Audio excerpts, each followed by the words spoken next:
السلام علیکم ورحمۃ اللہ وبرکاتہ۔ آپ کا استقبال ہے بصیرت آن لائن کے خاص پروگرام میں۔ دو رخے پن کی ممانعت۔ حضرت ابو ہریرہ رضی اللہ عنہ سے روایت ہے کہ رسول اللہ صلی اللہ علیہ وسلم نے ارشاد فرمایا، تم قیامت کے دن سب سے برے حال میں اس آدمی کو پاؤ گے جو کچھ لوگوں کے پاس جاتا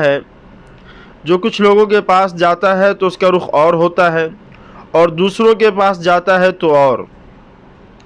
بعض لوگوں کی عادت ہوتی ہے کہ جب دو آدمیوں یا گروہوں میں اختلاف اور نزاع ہو تو وہ ہر فریق سے مل کر دوسرے کے خلاف باتیں کرتے ہیں۔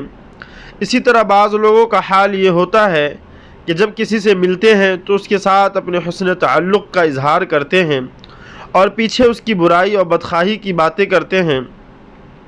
ایسے آدمی کو اردو زبان میں دو رخا کہتے ہیں اور عربی میں ذو الوجہین کہا جاتا ہے، اور ظاہر ہے کہ یہ طرز عمل ایک طرح کی منافقت اور ایک قسم کی دھوکہ بازی ہے، جس سے بچنے کی رسول اللہ صلی اللہ علیہ وسلم نے اہل ایمان کو سخت تاکید فرمائی ہے اور بتلایا ہے کہ یہ سخت گناہ کی بات ہے اور ایسے لوگ سخت ترین عذاب میں مبتلا کیے جائیں گے۔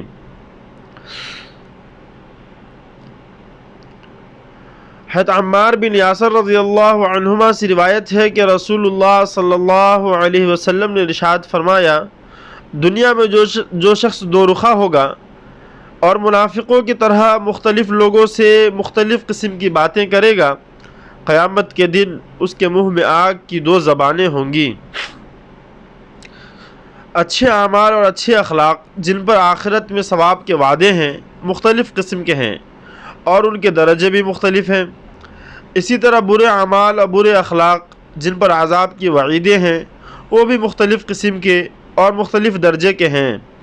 اللہ تعالیٰ نے اپنے علم و حکمت سے ہر نیکی اور بدی کا ثواب و عذاب اس کے مناسب مقرر فرمایا ہے۔